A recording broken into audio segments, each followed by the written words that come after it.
Ce pont en pierre nouvellement construit n'attendait que d'être mis en service. Mais il y a un grand vide au milieu du pont. Les tailleurs de pierre n'arrivaient pas à y insérer la pierre. Quelqu'un a crié « Arrêtez de la mettre dedans, enlevez-la et faites-la plus petite ». Mais la procession était sur le point de traverser le pont. Un vieil homme proposa de poser une planche sur le pont. C'est mieux que de marcher dans un grand trou. Mais quelqu'un s'est immédiatement opposé à ce grand trou dans le pont. Si nous n'utilisons pas de pierre pour le retenir, le pont s'effondrera si tant de gens marchent dessus. Que pensez-vous qu'il faille faire? L'ingénieur n'a pas eu d'autre choix que de demander aux artisans de continuer à polir les pierres. Mais il y a quelque chose d'étrange.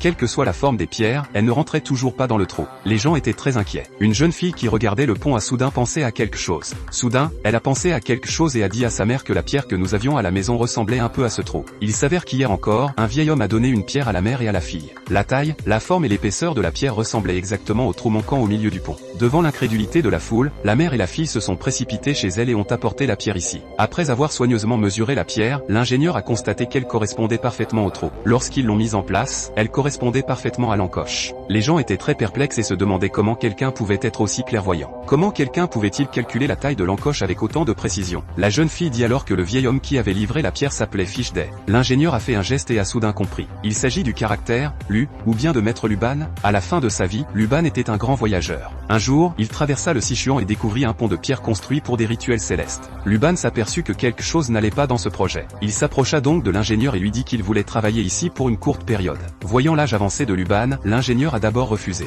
Mais Luban était déterminé. Compte tenu du calendrier serré du projet, l'ingénieur devait travailler plus vite. Finalement, il